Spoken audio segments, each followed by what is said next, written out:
Everyone. I want to welcome everyone to the first meeting of the Senate Rules Committee, and probably the first time of a couple, but again I want to express our deepest condolences to the family of Will Smith, Senator Runner's Chief of Staff. And our hearts are broken, and we just are very sorry. I want the family to know that. Let's call the roll and get started with our meeting. Senator Cedillo. Here. Cedillo here. Dutton? Here. Dutton here. Oropeza? Oropeza here. Onnested? Steinberg? Here. Steinberg here. We do have a quorum. Happy New Year to everybody. And let us begin here. We have one governor's appointment appearing today, and this is Sharon G. Ongst, who's up for confirmation as the Chief of the Division of Correctional Health Care Services, Department of Corrections and Rehabilitation. Ongst, please come forward.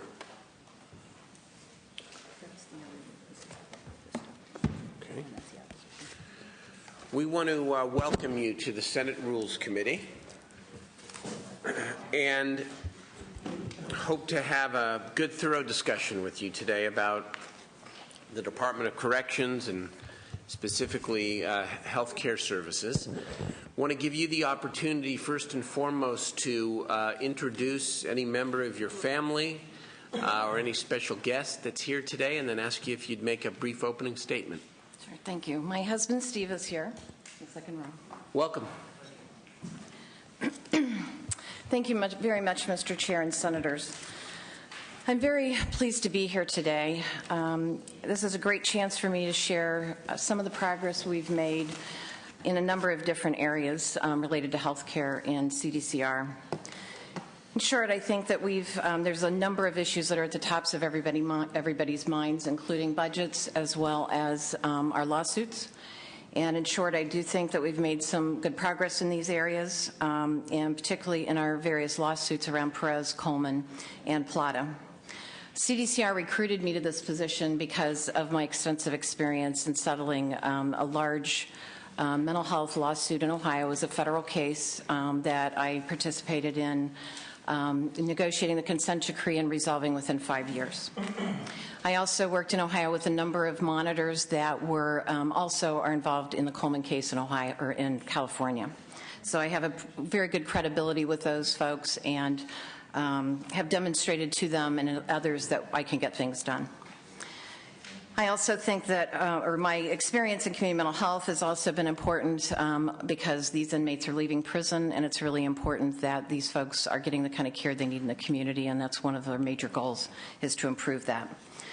I'm skilled at heading systems that are in crisis, and I've not been afraid to make unpopular decisions, particularly when it improves care for the inmate patients that we serve and improves the management of our system. My style has been transparent and collaborative, and I believe the people on the front lines doing our work every day need to be involved in developing our strategies and also for implementing those. And we have numerous stakeholders that need to be involved as well. And I believe my work over this last year demonstrates that I can get these things done, and that I can involve all stakeholders to make these, to get these things done the way they need to be. I look forward to our discussion. Thank you very, very much. As we sit here today, it's no surprise to you or to anyone involved with California government and politics that we face another big budget deficit.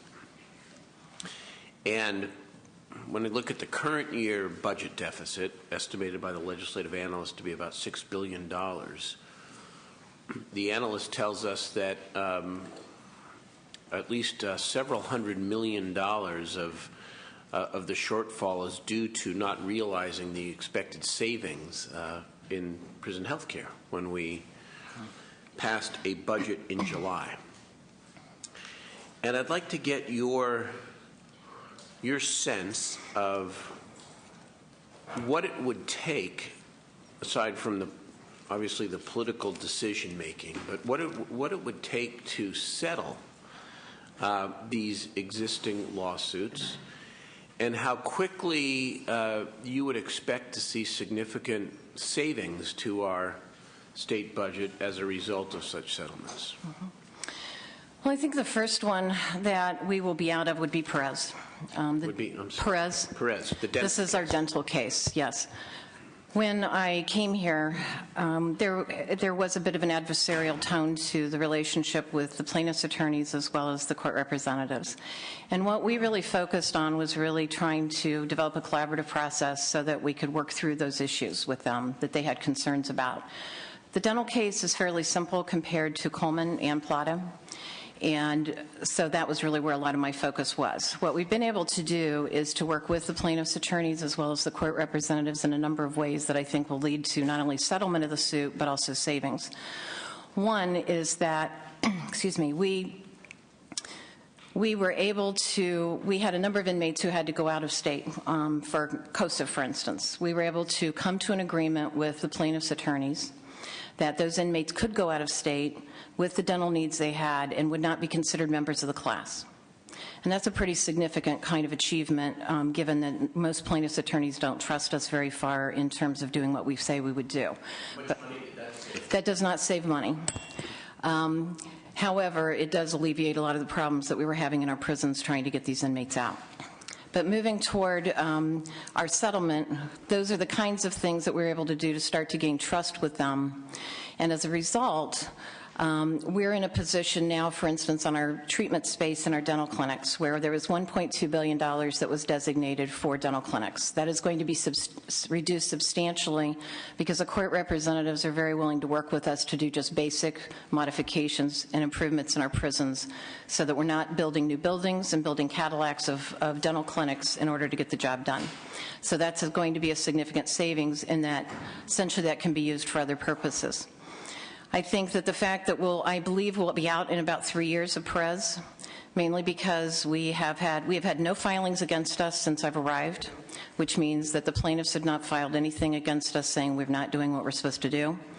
We've got agreement on the dental space, and the biggest issue getting in the way of us resolving that is the dental clinics and getting the physical plant modifications made. Once those are done, in the same time, we're improving care. Our vacancy rate in dental care is 2.5%, so we have all the dentists we need. And so we'll be able to get out of that, reduce all those monitoring costs, and I believe we'll be out in about 3 years. Moving on to Coleman is much more complex. Coleman, we have been fighting with the courts for quite a while. I set about in the same way I did with Perez to develop a different relationship with the Coleman monitors. And a good example is before I came, over a 2-year period, there was one meeting with plaintiffs' attorneys. We meet monthly with plaintiffs' attorneys and sometimes twice a month at this point. We are working toward, again, building trust that we can do what we say we're going to do. At the same time, what I work toward is, and what we've been doing, is really dealing with these court orders we have that have been languishing for some time. For instance, the bed plan, which has been an ongoing kind of thing for a number of years. We think we finally have a final bed plan that is significantly less dollars across the board than it was for any particular service previously. We have a new staffing plan that they have been waiting for a number of years. And we have tackled any number of issues, including the fact that we were behind by over a year on our suicide reviews. We needed to develop an entire training plan around working between custody officers with mental health treatment professionals. That's been improved. So there are a number of those things that we've been working toward. I think that in the long run, we will continue to spend more money if we do not develop the collaborative relationship we need with plaintiffs. We've made substantial progress, but this will take more time. Well, let's take Coleman for a moment. You say you have in place now a bed plan and a staffing plan. Yes. So what is there a hitch, or I shouldn't say a hitch, are there other steps that remain to be taken before that plan can be put into effect and we can realize savings? In terms of the bed plan or the staffing plan or both? Okay. On the bed plan, there are 2 issues that the court they've approved the entire plan except for basically 2 issues. One is about timeframes. They have asked that we are taking 1 year longer than what they would want us to take. So we're looking at alternatives for how to meet that 1 year reduction in time. The other issue is around Stark and use of Stark for our enhanced outpatient program. I'm sorry, Stark, it's the DJJ facility that we'll be converting. And they have concerns about the quality of the cells, and so we're looking at what options we might have either to improve our plan there or to look at a different place for those beds. The 1 year delay seems very significant. What is your answer to the court's demand to move faster? That is something that our facilities folks are working on now to determine how much quicker they can go. We have a number of processes we have to go through in order to build, and we have looked at every possible way to cut the timelines. And at this point, they're still reviewing how they might be able to reduce that by 1 year in order to meet the requirements of the court. And what is the estimated savings to the state general fund once the staffing and bed plans are in place? I think that the first obvious savings probably would be that if we can get our bed plan and our staffing plan and some of the access issues in place, then we remove ourselves from litigation. So that's substantial. And I don't know that building a good quality program means that getting out of these cases means we'll reduce the money we spend to provide care. What we have done is to look at opportunities we have regardless of the lawsuits in order to save money. And so I'll give you a couple of those things that we've done. One is, for instance, with the dental program. We had $400,000 a year dentists who were managing the dental program. They did not treat patients. The supervising dentist that also works in each of these prisons does not see patients, is not required to see patients. And how many $400,000 a year dentist supervisors were there working in this system? We have 30. We have one per institution, 33, and so it's a savings of $7.5 million a year to the state. And the supervising dentists, we are not going to eliminate the dental position. The supervising dentist positions. What we are doing is requiring them to provide dental care half-time, which essentially means that we've saved the state $7.5 million a year and increased the dental services available to inmates by 20 hours a week at each institution. What do they get paid? I don't know off the top of my head. I would have to get back to you with that number.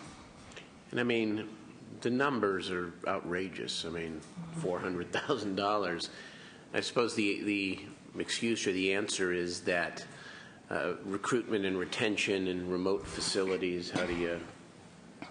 Is that the answer to the question? No, the chief dentists, the $400,000, they make more than the dentists, and our concern there was that we really should have administrators running those programs, and in fact, we're replacing them with administrators that the basic salary is $60,000. And so the point being that we need the right level of staff to provide the right kind of management and services to inmates, and that was an opportunity for us to continue to have quality care, but to not use a clinician at $400,000 a year to manage a program that does not require a clinician to manage. Okay. Members?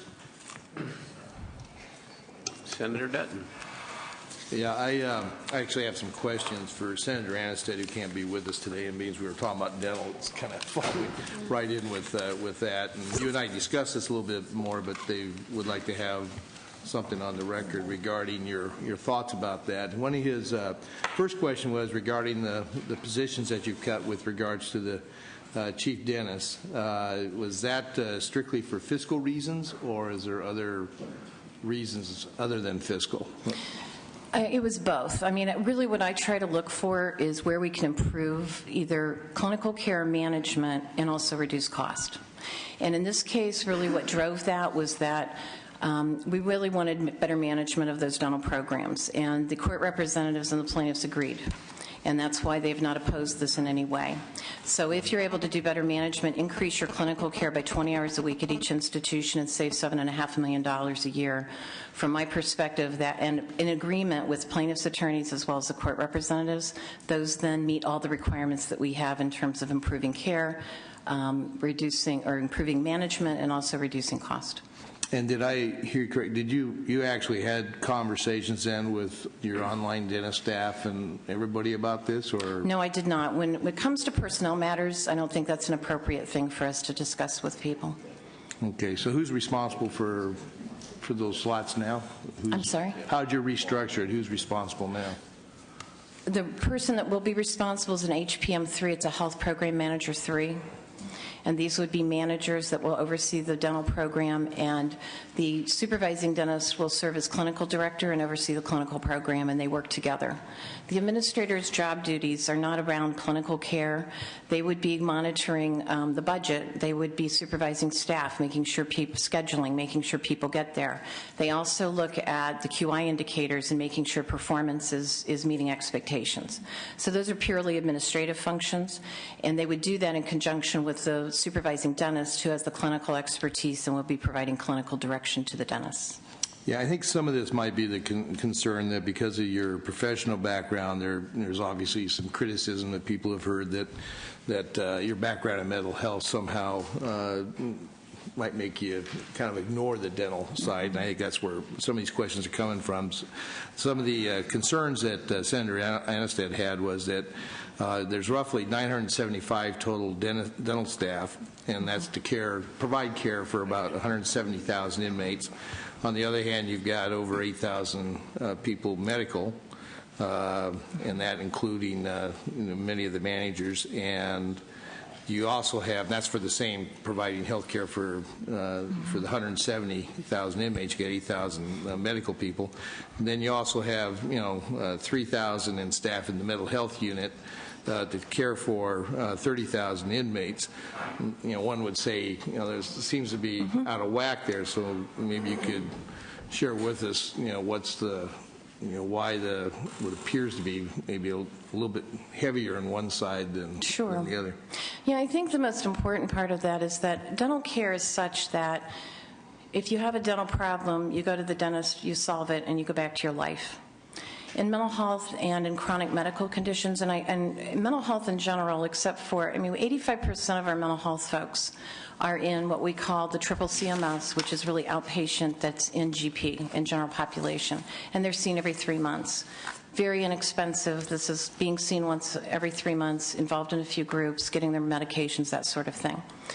But in mental health care, then you have that higher acuity level of people that need, we're talking about special housing, rounds and segregation, all the kind of things, up and including hospitalization, which is very expensive. They're chronic, mental health conditions are chronic conditions normally, which means they don't go away, you don't cure it.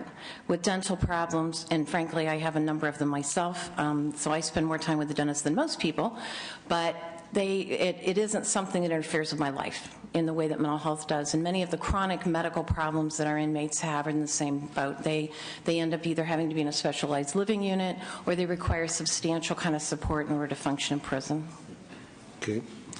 And then also there was something that was, and I'm sure Senator Cedillo will remember this too, there was an investigation on a story several years ago, this is way before your time, and it had to do with women's teeth that were actually being extracted before they could enter certain programs or see their children. Could you kind of tell us how that issue's been resolved? Absolutely. That was a very unacceptable kind of practice. And what we've done, and most of this was resolved prior to my being here, but we've monitored it very closely because of the seriousness of that.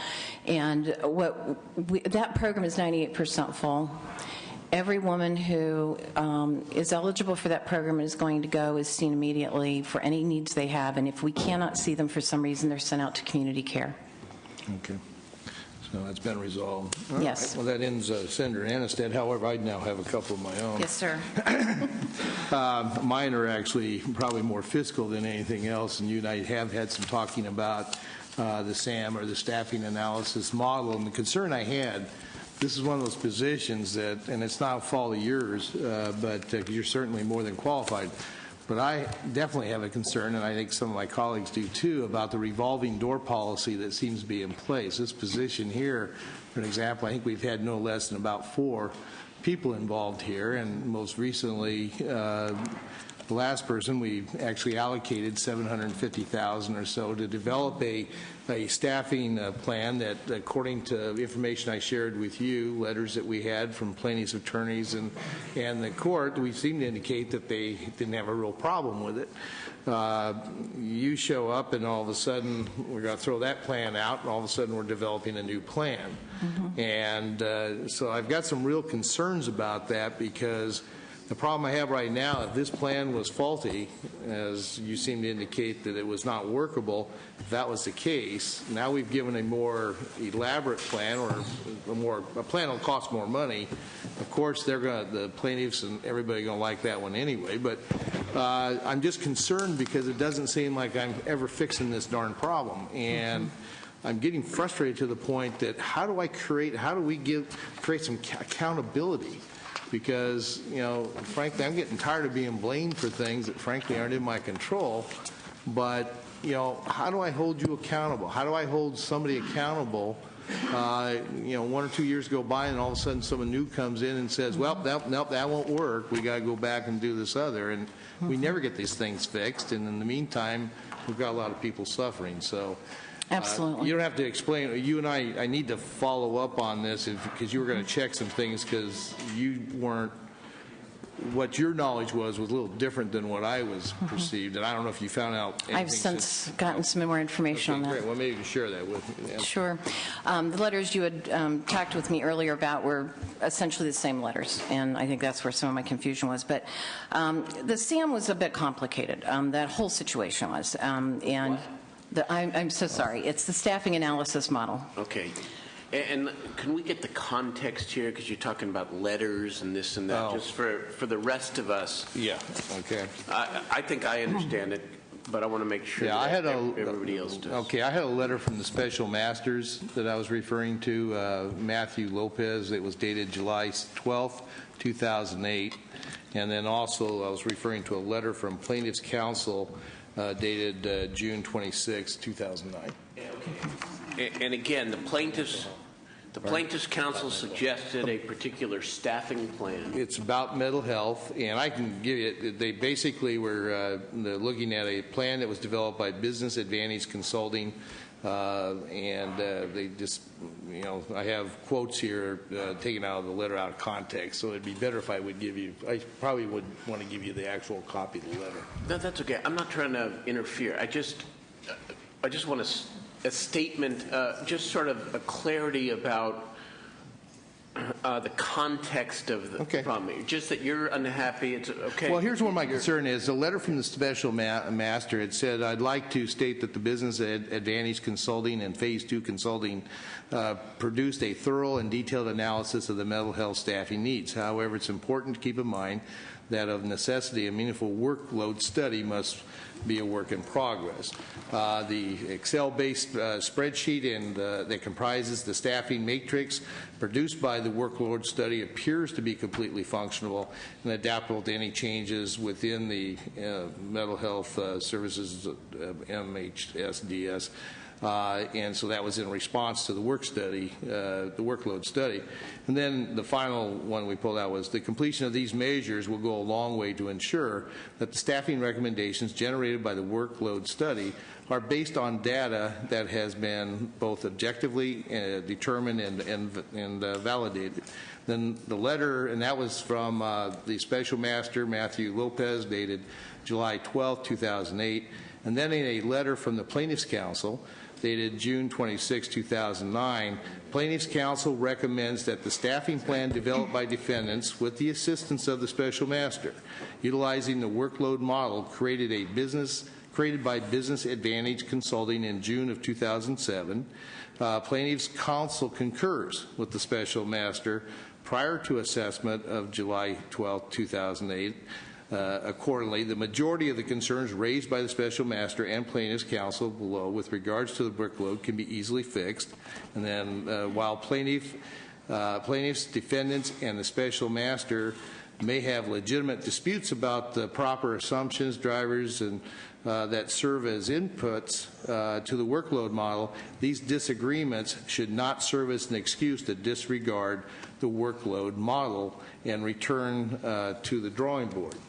And basically, it was explained to me that she actually tossed it out, well, basically tossed it out and started from scratch, basically. And so that's where I started getting into it, because I had these letters that seem to indicate heading in the right direction. We spent $750,000.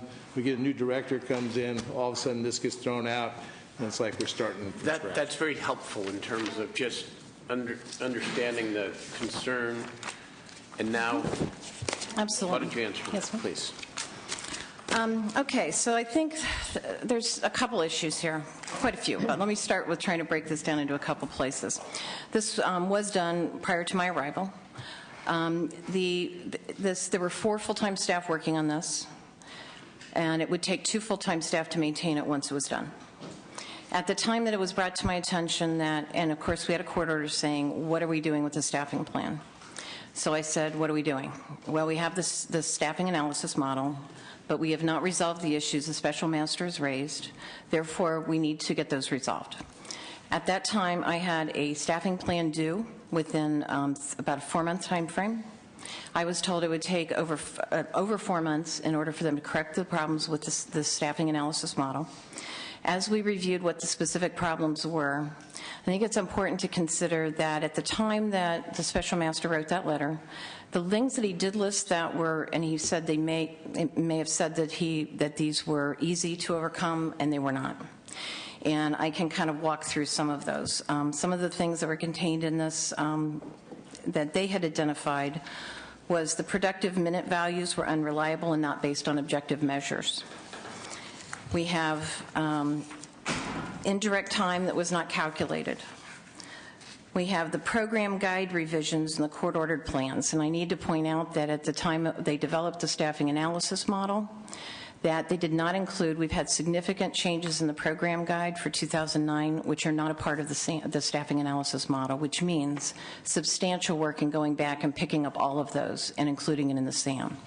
They did time motion studies or based it on that, but did not go out in the prisons and measure everything as a time motion study. So what we were basing the minutes that it would take to do all these things were on a very narrow sampling.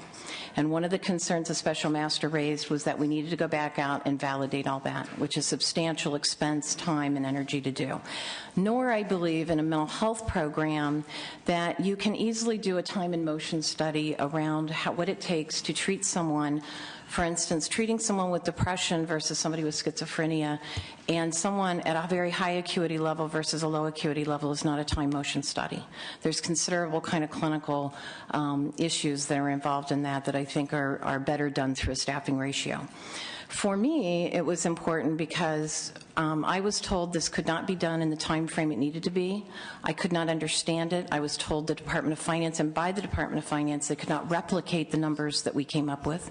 They couldn't understand it, even though they did approve it. And there were a number of, and I won't go through all of the issues that the special master raised. They may appear to be not so major when you read them, but they are pretty significant. And I spent considerable time with 2 of the staff who worked on the staffing analysis model, and they're the ones who told me what it would take to fix this. So that was very, very concerning to me. I did use a staffing ratio model when I was in Ohio. Jeff Metzner, who is the top, leading really the top clinician that the special master relies on, was my monitor, one of my monitors in Ohio. He helped us develop our staffing ratios. I felt that was going to end up being the one that would carry us forward in a way the special master would adopt and that the plaintiffs would adopt.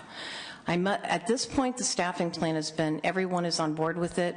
We have been working with the plaintiffs, and I'm over 50% certain at this point, or probable, that they will go along with that, with our staffing plan, because we spent considerable time with them explaining what we're trying to do. So I really believe at this point that we have the best plan that we can possibly have. It's very easy to fix. If we end up with a new program coming in, I can add that, and it's much simpler than going back and redoing the entire thing. One last thing is the spreadsheets are very complicated. It's like a string of Christmas lights, but it goes on for miles. And it's one of those where when one bulb goes out, you have to track back to every last bulb to find out what's wrong. So in my estimation, this was a smarter way to go. I apologize. The last thing I really need to add to this is that there was no expense put into the staffing plan other than staff time and considerable time. I had several of us who worked 24 hours a day at times on this. So we didn't contract with anybody. That's exactly right. I asked if there was a new consultant, a new contract. No. Senator Dutton? Well, when you were going through this process and stuff, did anybody get anything in writing from anybody as to what was required, deficiencies or anything, or is it all verbal conversation? And Actually, the letters, that you did receive do outline what the problems are, and when we brought in, when we talked to the special master about what steps to take next, we agreed on a staffing ratio model, and then we worked with him over the summer to develop that, and so... And when are you going to get your final word of approval? We're working with plaintiffs. We want them to stipulate, and if they stipulate, then the court will approve. And this is a part of my strategy about how to work with the courts, because what I would rather, instead of saying this is what we're going to do, we don't care what you think, just go ahead and file against us if you don't like it, I want them to be on board with me so that we go forward and try to resolve any concerns they have before we go in, and that we can say to the judge, we're working together, we're going to resolve these things, and I want to prove to you I can do what I say I'm going to do. So when do you anticipate? Any idea, any best guess? Is it going to be before the end of this year, or is it? Yes, well, yeah, oh, absolutely. We met with them last Friday, week ago, maybe it was the 8th of January. We met with them. We spent all day with them going through it. We have another meeting scheduled for this month, and I'm hoping to be able to put it to rest after that. Okay. Well, obviously, the more than qualified, but I'm just frustrated, as we all are, with some of this stuff that just seems forever. And that's where my concerns are, and I don't know what to do with it, but I just got some real problems. Well, and I'm not speaking for Senator Dutton, but part of it is a reflection of the times that we're living in here. We can't deal with delays that cost more money and that increase litigation costs and continue these issues forever and ever. I mean, we need to fix stuff, and really, even if it doesn't result in a huge savings in the short run, we need to fix stuff and not allow it to linger, and that needs to be the mindset everywhere. Senator Steele, I have another question, last question. Well, two, actually.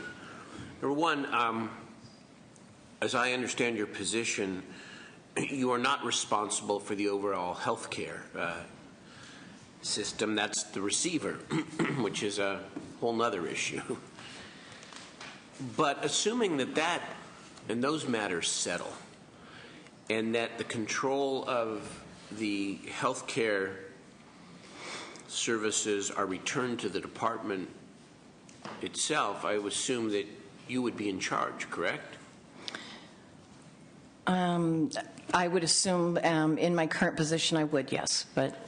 And how are you preparing at this point for that eventuality and that huge responsibility? I think the most important way that we're preparing is the same kind of strategy we're using to try to get out of the suit to begin with, which is that Clark Kelso and Elaine Bush, who, Clark Kelso, of course, is a receiver, and then his deputy receiver, Elaine Bush, we work very, very closely together.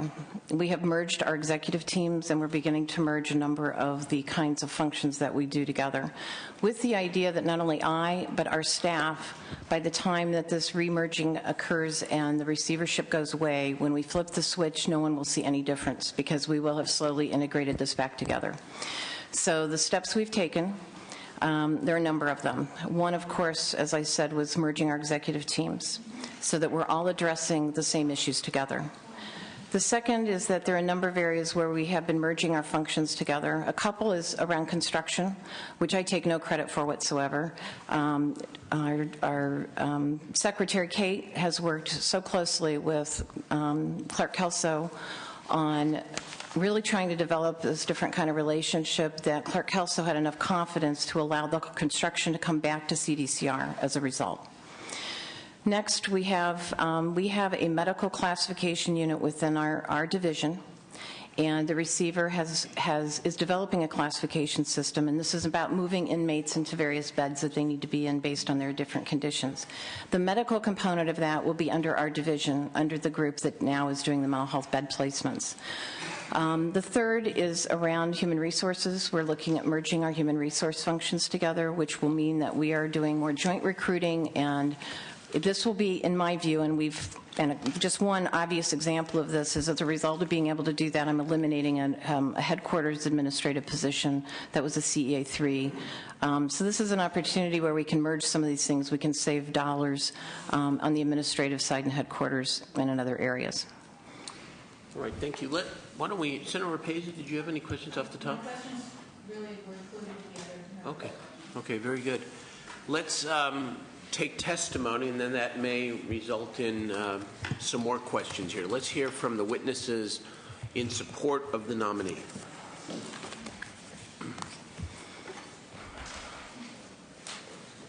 Mr. Gray, welcome. Thank you, Senator. Mr. Chair and members, Matt Gray on behalf of Taxpayers for Improving Public Safety, in support of Ms. Angst's confirmation, and we have no problem with her and her abilities and believe she's fully capable to carry this out. Our concerns are whether or not, not unlike her predecessors, that whether or not she'll stay in the position long enough to, one, have the plan designed and then carry out and fulfill the plan. And I think that has to be done in partnership with the legislature. If the legislature has the will, you certainly have the ability to codify a plan and not rely upon the department to follow through. And I'm unlike this Senator Dutton. I remember probably 12 predecessors. This has been going on for a while. We need to figure out if the California legislature is prepared to spend what it's going to take to reduce the health care costs, and certainly the nominee cannot do it herself, and the department can't do it by itself.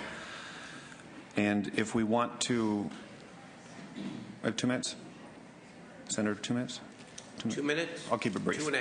I'll keep it brief. Okay, thank you. We need to determine whether or not the legislature and the governor will show the courage to face the fact that the only way to reduce the current spending of 80% of the department's medical budget on the sickest 4,000 inmates.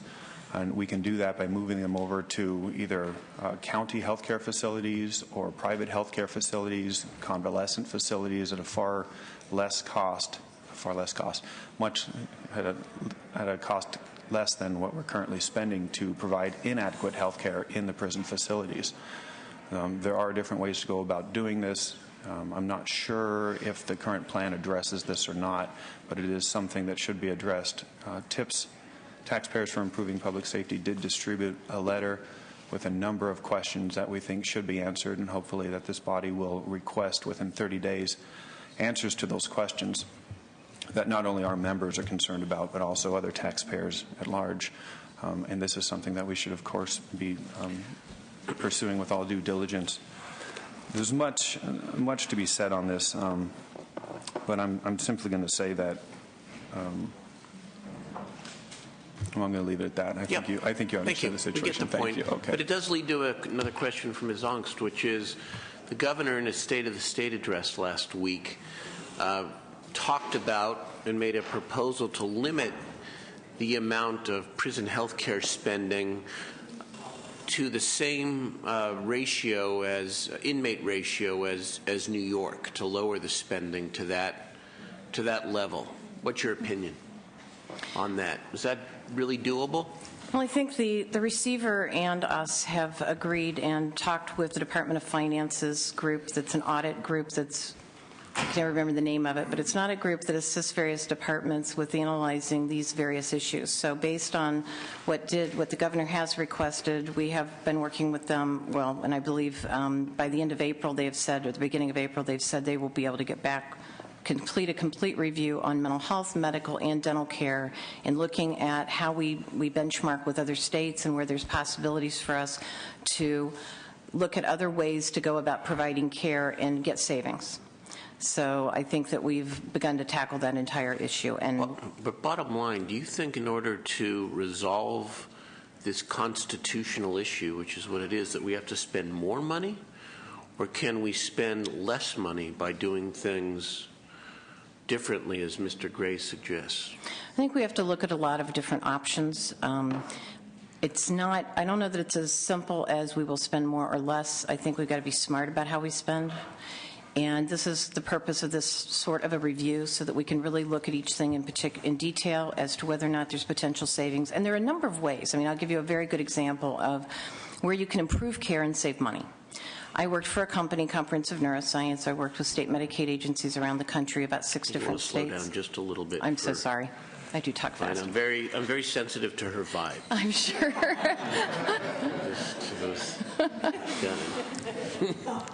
So I worked with 6 different state Medicaid agencies, and one of the things what that company was devoted to was improving prescribing practices, which reduced cost. And so this is an area which, if the literature around prescribing of psychotropics is to go to monotherapy, not we have a tendency to overprescribe and prescribe multiple different things, and the evidence would suggest that there's great evidence to suggest that if we go to monotherapy and reducing that we improve care, but we save substantial dollars, especially on atypicals. And so I think there are people who would say to you that, well, in order to improve care, you got to spend more, and I don't think that's true. By the same token, I don't think we can assume we can spend less. But I think we can look for opportunities where you can improve care and at the same time reduce costs.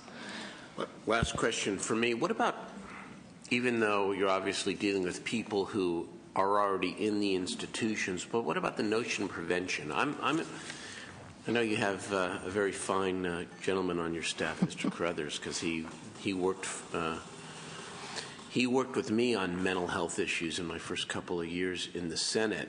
And one of the things that I've talked to Secretary Kate about and others is employing the systems of care approach that we've used so successfully to reduce homelessness inside the prisons themselves.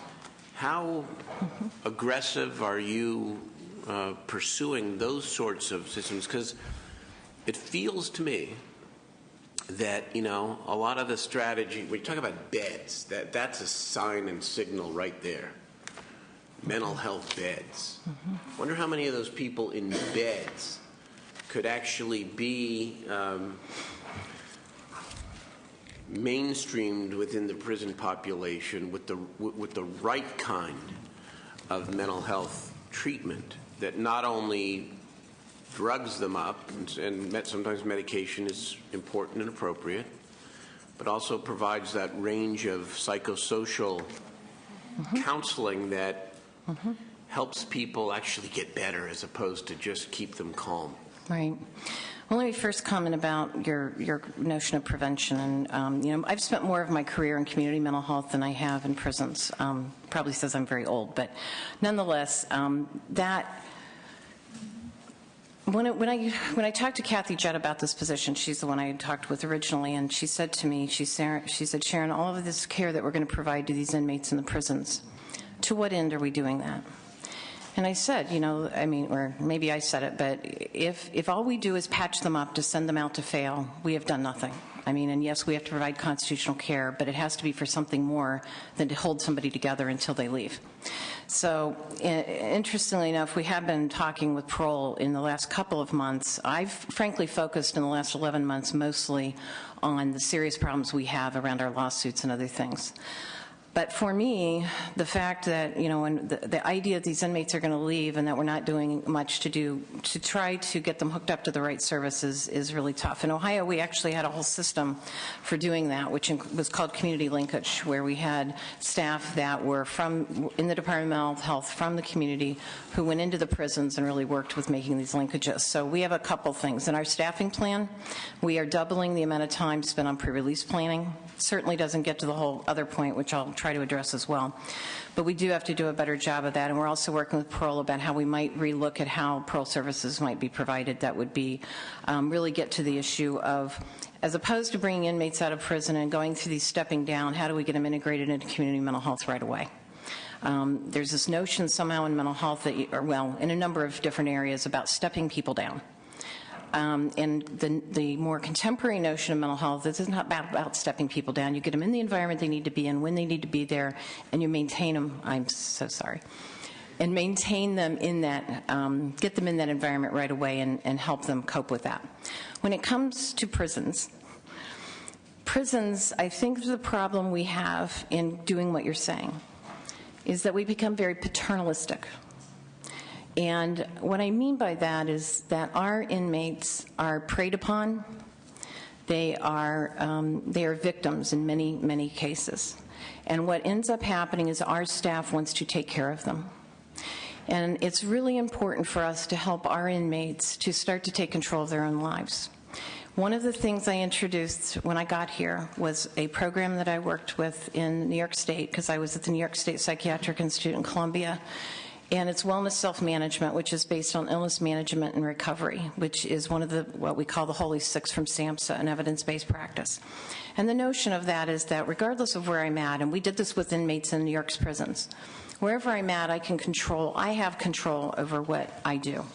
And we have to empower inmates to ask for what they need and to be able to take control of their lives, not only because when they leave they need to do that, but it's going to be better for them in prison. So that's one of the things I've introduced to try to reduce some of the paternalistic view that we tend to fall into at times. Thank you. Other witnesses in support? Witnesses in opposition?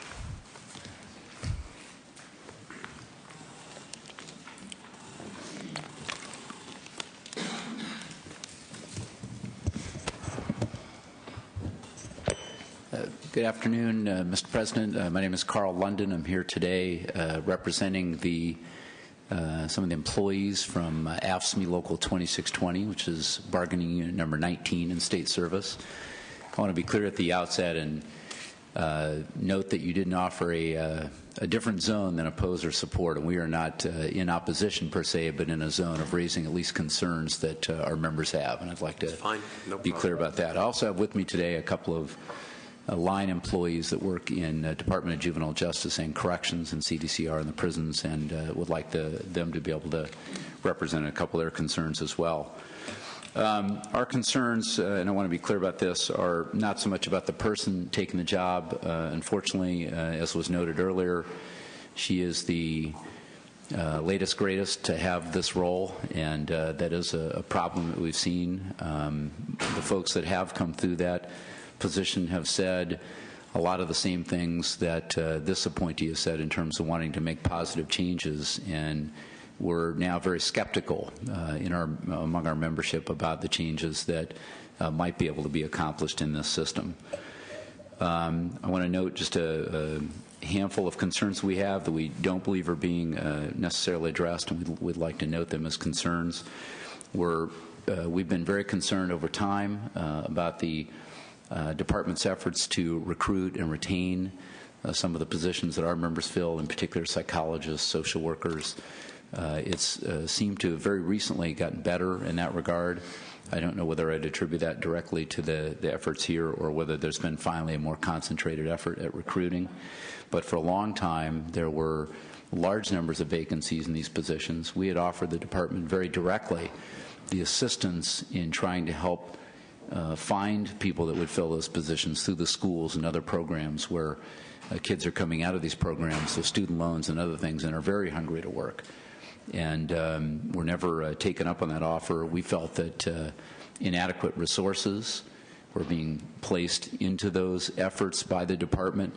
And then, not surprisingly, on the other side, we saw large increases in the numbers of contractors used from the private sector, which we believed were probably done out of concert with the laws, but being done nonetheless. We think that there are still some very fundamental problems within CDCR in terms of just its overall view of what it does. I mean, the facts are still the facts. The average inmate is in the prison for 2.7 years. When they come out, 7 out of 10 are reoffending against you and I. They're committing crimes against us or other people in the community, which means they go right back in. That's a horrible track record. And I would say about that it's not all health care related. The primary reason that people end up in prison is because of their behavior. We have a very large staff in the prisons today that, because of the woefully inadequate care we provided in mental health, have now been concentrated on spending all their time and energy on meeting the demands of the court. Yet you have within that staff a very large group of people who are quite talented, and their number one issue of focus and training is behavior. We should be using them to address some of these problems, and we've offered solutions in the past to the department directly in meetings as well as to the legislature when we can. We believe there should be a policy developed where when inmates hit the door, they should be assessed properly. Let's find out what it is that's caused that bad behavior. Is it a mental health problem? Is it substance abuse? Is it just bad criminal thinking? Is it the need for education or skills that will allow them to be productive and not pursue bad interests? Is it gangs? What are the issues? We believe what would follow from that then is a program for each inmate to try to change their thinking. And it can come from strange places. Again, I mentioned some categories of treatment paths that you might pursue with people, or at least counseling. It might be religion. We also represent chaplains, and the chaplains have been very successful, for whatever reason, of all faiths, at reaching some of the inmates, wrapping them up in a program so that when they come to the community, there are jobs and homes waiting for them. It's not always clear what's going to work, but we ought to try those things. The problem solving that we've seen thus far in some of the categories seem to suggest that some of the same policies will continue, and they're disappointing ones from our perspective, from the members' perspective. I'll give you a couple of examples. One of the department's proposals that we've been made aware of is a proposal to hire a rather large number of marriage counselors to come in and help fulfill the needs of providing services in the department. And we're not clear where that money comes from or what those folks will offer that the current staff of psychologists, social workers, or others that might be brought in would be able to meet. It's very difficult to understand that role that they would play. We've been given, both in meetings in the facilities, in interactions, direct interactions, sort of differing answers on that. At one level, the answer is, well, we don't want to leave any category out. Well, we leave categories out today. We don't have chiropractors in the prisons. We don't have lots of service providers. The point is, let's stick to the primary purposes of what we need to get done in these facilities. This proposal went all the way to the desk of Ms. Ongst's predecessor. There was also another proposal that went to his desk as well that was aimed at meeting a very significant problem you have. If you go online today to a source and look for the highest paid state employees in California state government, you'll see page after page of state-employed psychiatrists that work in these facilities. And there are still huge vacancies despite what the courts have mandated you to pay, which is roughly over $300,000 per position.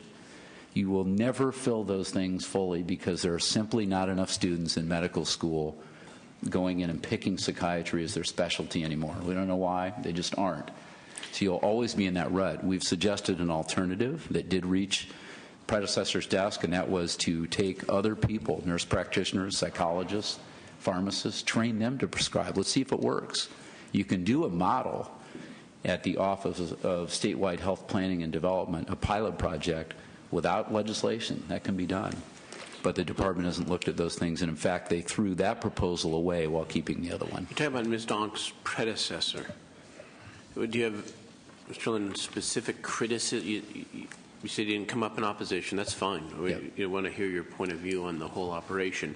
Do you have a specific criticism of Ms. Ongst in terms of how she is? Not her personally. We just would note that some of these policies seem to have continued, and we're a little bit mystified as to what solutions are going to come out of that, and wonder if it's not necessarily the person or the system that's. Let me pick one. The marriage and family counselor issue. Is that true? Yes, we do intend to bring them in. We have. Is that a cost saver? Is it intended as a cost saver?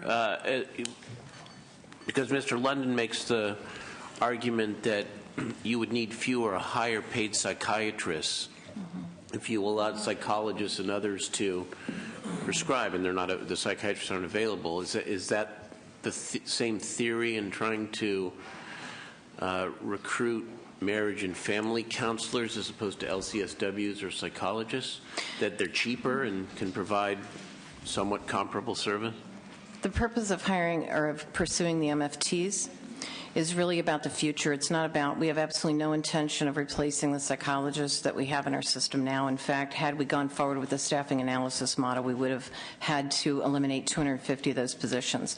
Our intent was moving forward with an increase of about 150 social workers we'll be hiring as a result of the staffing plan and new facilities coming on over the next few years. We need to open up the various ranks of people we can hire, and we're open to hiring any of those people that would be qualified Okay, but to do that doesn't answer the question. Is the motivation that you're trying to gain a larger pool of mental health professionals, or Yes. is it that you're trying to hire fewer of the more highly credentialed mental health professionals and fewer of the and more of? Right. That's what I was at. I wasn't making credentialed in terms of the amount of time it takes to become a psychologist versus that's all I meant by credential. And so if I think I understand your question correctly, it's both in that we wanted to open this up to get more professionals in because we don't think that we'll be able to find enough. We also, in the new staffing plan, have stratified kind of the various clinical professionals. So, for instance, 85% of our inmates with mental illness are in outpatient. Those are going to be served more by social workers because they're chronic, more stable patients. When we get to higher levels of care, which is the 12% EOP, you'll find more of a split between psychologists and social workers because there are some patients that are there because they're more chronic but need that kind of level of support. Others who are very complex cases who require a higher level of skill and expertise. As you move up, then you have different levels depending on, so really we want the psychologists to be focused on the high acuity, highly more complex patients. Okay. Thank you. Any other opposition, concern? Thank you. Well, come on up then, please. We'll go one at a time. We'll both have the opportunity. So, no, come. I'd actually like to know who else is going to come up. So why don't you? We can kind of come to the front, if you would. Yes. I'm Dr. Gina Pilata, and for the last year and a half, I've worked as senior psychologist at Northern California Youth Correctional Center. But previous to that, I worked for over 18 years as a tenured professor, chair of the department, and head of the MFT program at CSU Stanislaus in Turlock. So I kind of have the unique set of experiences where I've been very involved in educating and training MFTs as well as working at DJJ. And my concern is getting clarification on the role of MFTs. In my 18-plus years experience of training MFTs, the focus of those professional duties are providing marital therapy and family therapy. And when I look at, especially within DJJ, where we're dealing with, at our facility, individuals who range from the age of 12 to 25, and even at that young of age, I would venture to say at the most 20% of those youth have any families who are involved in treatment. Not because it's not offered, it's because they choose not to become involved. And so my concern is, how are we going to utilize a marriage family therapist whose training, again, is focused on providing services within families and marital issues? How are they going to be utilized in DJJ and CDCR?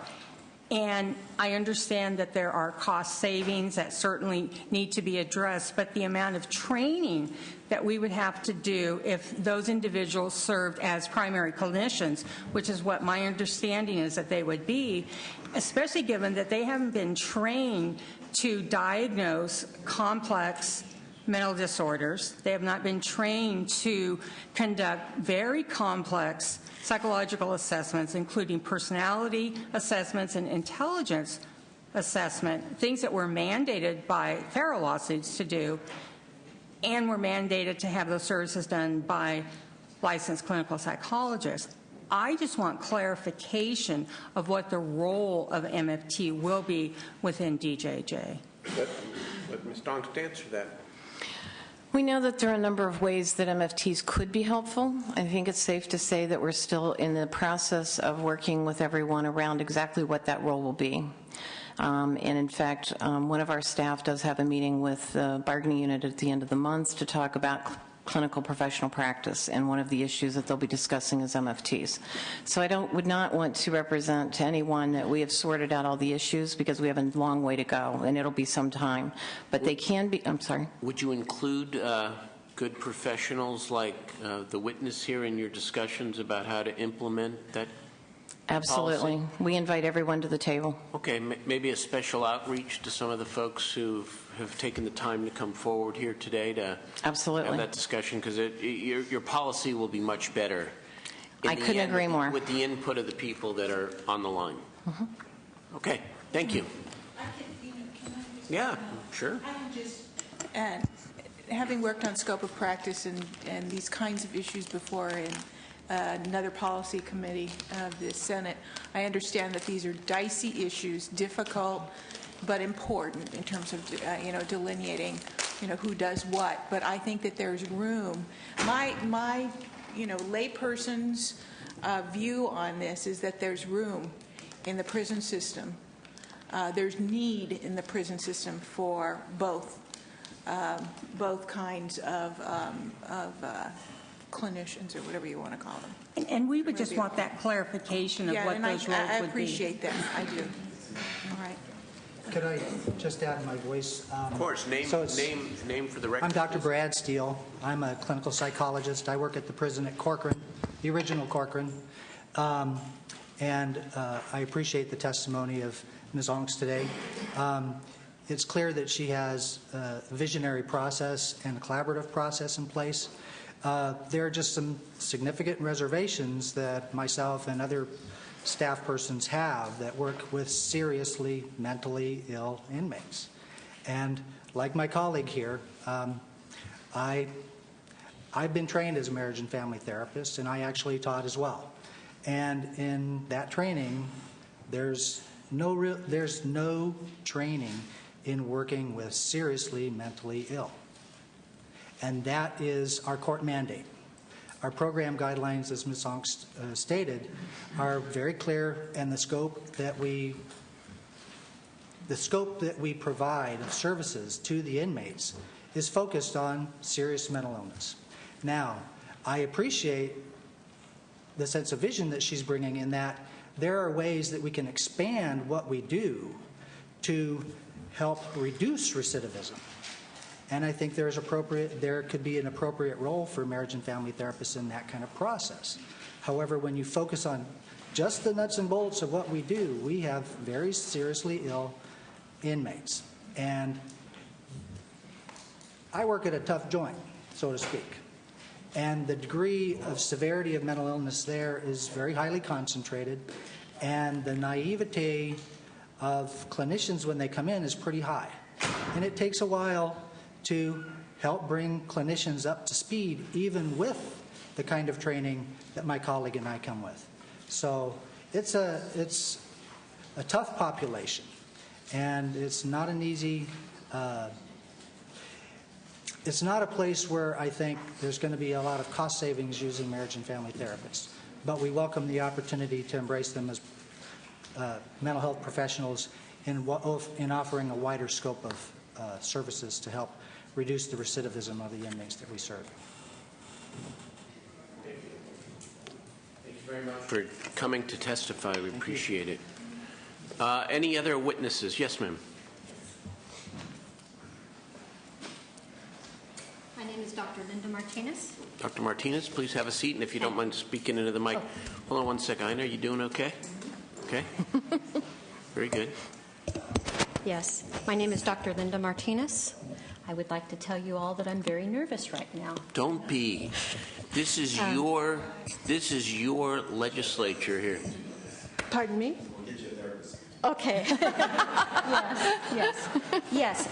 We welcome you. Thank you very much. I am very honored to have the opportunity to be here. A little bit about my professional background. I am a dentist. I have 20 years' experience.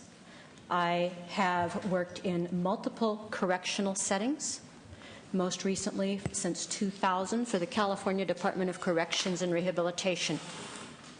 Up until very recently, I was quite proud, wore the T-shirt all the time. And there have been some changes that very much concern me. Also, I have a couple of questions that I would request clarification on. As you know, the dental is under the Perez lawsuit, the Perez stipulation agreement. I don't recall the year that the Perez stipulation agreement was submitted to the courts. I believe it was December 2005, perhaps December 2006. Ms. Ongst has stated that our prisons are in compliance with the Perez stipulated agreement.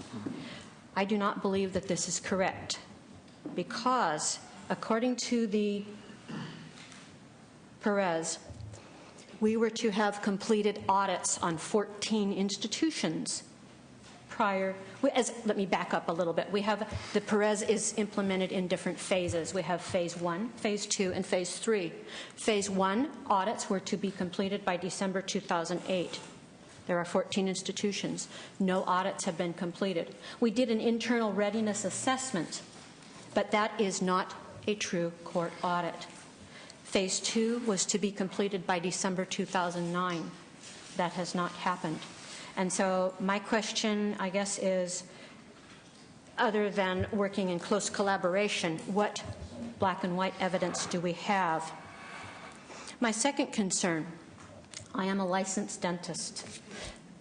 I practice under the State of California Dental Practice Act. The CDCR has been actively engaging in attempting to change a section of the Dental Practice Act that will exclude themselves from having a licensed dentist do an examination prior to the exposure of radiographs, x-rays. What the CDCR is proposing isn't to have a corporate person direct the duties of the dental assistants so that you can take x-rays willy-nilly on someone that comes through.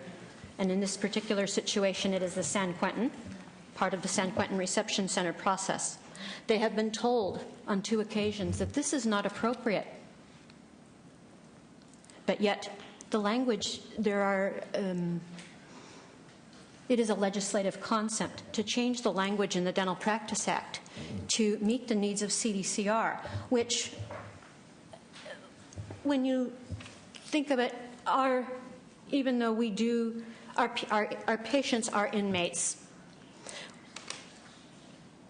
they are entitled to a basic examination, just like any of us are.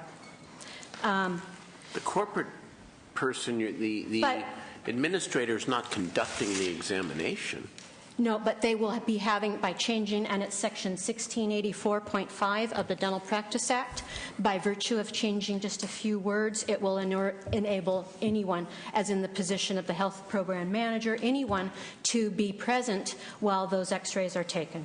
Wait, let's get right to that. That cannot be what the department intends here. My understanding is that one of the things we have discussed was the use of a dental assistant during the x-rays, the initial x-rays, but nothing in terms of just any person. I think it was around a dental assistant, but I would have to go back and check that. So does that clarification give you a little bit of more comfort? If it is now a state law that a dentist must examine a patient prior to the exposure of radiographs, and it is exposure. X-rays. Prior to taking x-rays. X-rays, radiographs are not the all and all of dental treatment. You can't just, it's not like taking a picture and saying, oh, geez, here's the family. What we do is we combine a clinical level and we combine a radiographic level, and we come up with a diagnosis. And to do anything less than basic care is against state law. And so I'm concerned that we're changing state law to meet the needs of the CDCR. Okay. Continue. Second, If you could wrap up pretty quick. Sure. Appreciate it. Okay. Prior to the elimination of the chief dentist, there has been no staffing study, no workload study conducted. Once upon a time, the dental program, in response to the Perez, conducted workload studies. They did internal studies. They had external studies. All of the staffing, all of the salaries were justified by staffing studies, workload studies, salary studies, all studying, all over. Everything was justified. But now with the elimination of this position, there has not been any justification whatsoever. Actually, there has been no communication with any of the chief dentists in the field as to how this will impact our ability to provide care. Thank you. And so I do appreciate the presence of everyone here. I thank you so And much. we thank you for your input. It's the way we learn what's going on from people who are actually doing the work. Thank you. You want to respond to Dr. Martinez? Did I say it right? Yeah. That is correct. Yeah. Dr. Martinez. The one that there were several things in there. So I think in terms of the issue of the dental assistants and what I interpreted to be the dental assistants who would do x-rays, the issue was that in reception, we have many inmates coming into reception. We had to have a dentist present in order to do the x-rays. It's critical to get the panos done in order for then the dentist to be able to read those and examine the patient. So this was a way for us to, again, save some dollars, but it would not compromise the quality of care. Having a dentist simply standing there while someone else does the work did not seem to make sense. So therefore, we had, I don't know that we're pursuing it, but we did discuss pursuing that course of action to ask the state to change a legislative kind of proposal to that effect. In terms of the work studies, we have not conducted work studies. We have a very specific ratio that we are to meet. It's 5:15 to 1 for dentists. The chief dentists do not provide direct care, so that's outside the whole issue of direct care. Since we have a 2.5% vacancy rate, there's no reason to believe we need to adjust salaries up in any way. So therefore, I would not spend the money and the resources to do any studies unless I felt there was a problem that needed to be studied. Very good. Are there any other witnesses? Members want to make any comments or ask any further questions? Yeah. In the women's prisons, with the women who come through, how long does it take for their initial dental screening? I can't tell you that right off the top of my head. I'd have to get that information to you. I know that it's done in the same way we do all the initial screenings across the board.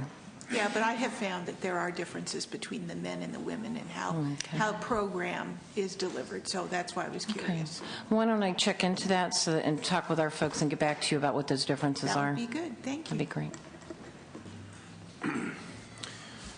Thank you. That was a very good hearing, and I thought that you answered all of the questions well. And I appreciate the fact that even some of the folks who came up and expressed concerns, it was more concerns about overall policy than it was about you or your ability to do this job. So I'm prepared to support your nomination today.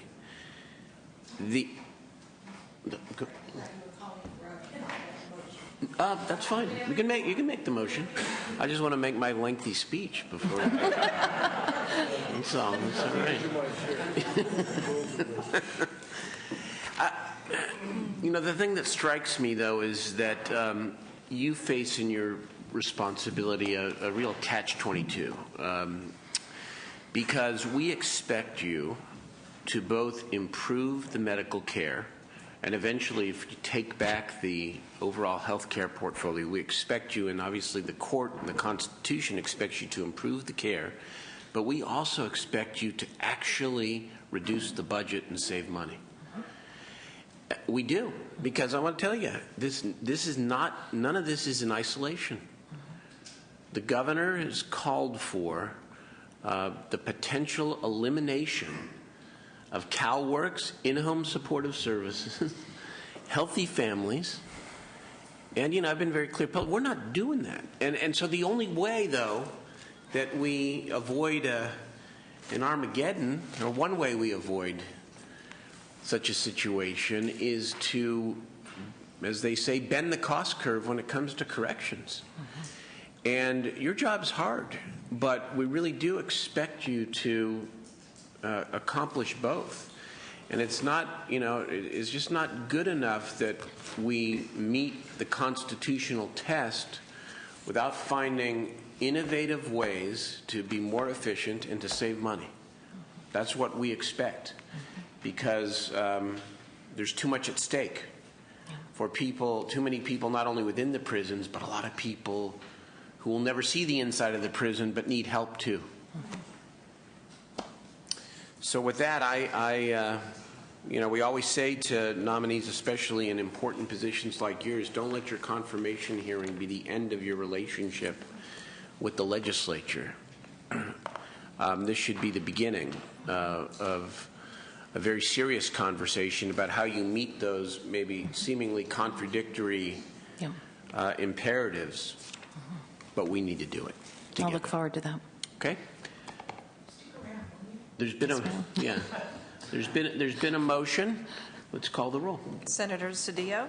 Aye. Cedillo, aye. Dutton? Oropesa? Oropesa, aye. Honested? Steinberg? Aye. Steinberg, aye. 3-0 with one abstention. Your nomination will go to the floor of the Senate. And we know your 365th day is February the 9th, and we'll make sure that your nomination is on the floor before that. Thank you very much. Thank you very, very much. Appreciate your public service.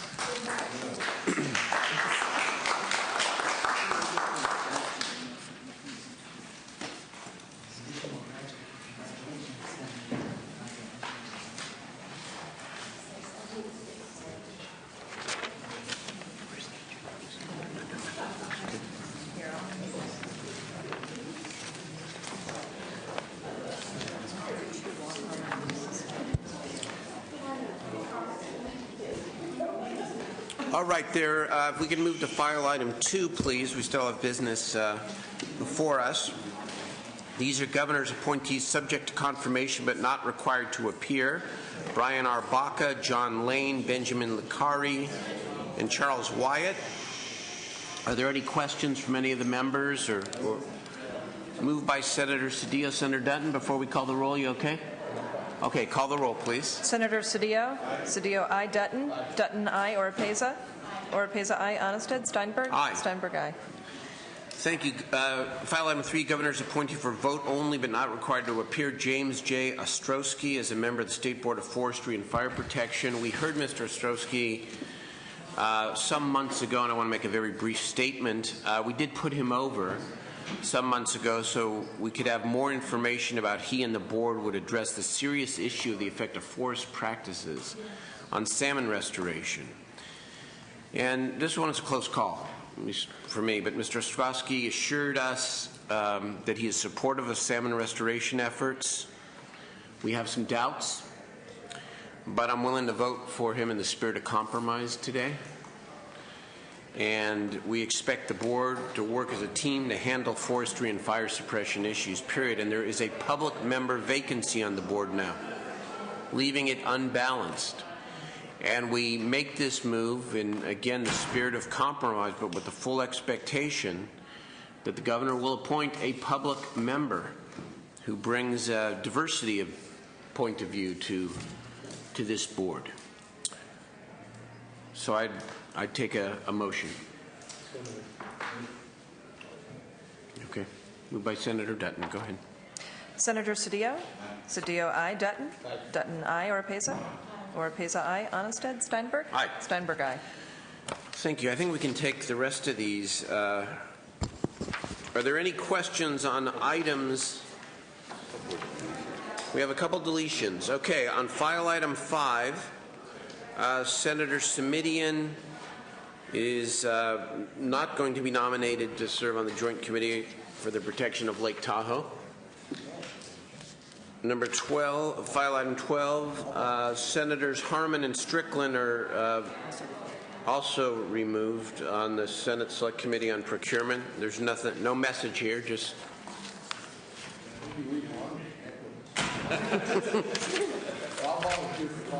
Yes, we'll get you on there, Senator Dutton. All right, so then with those changes, items 4 through 15, we'll take a motion from Senator Cedillo. Please call the roll. Senator Cedillo? Aye. Cedillo, aye. Dutton? Dutton, aye. Oropesa? Oropesa, aye. Onestad? Steinberg? Aye. Steinberg, aye.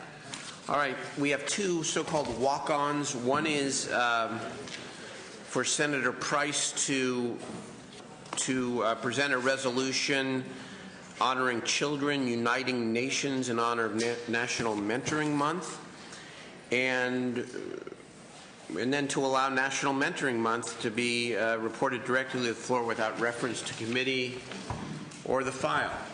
Major controversy here, but Senator Dutton moves. Call the roll. Senator Please. Cedillo? Aye. Cedillo, aye. Dutton? Dutton, aye. Oropesa? Oropesa, aye. Onestad? Steinberg?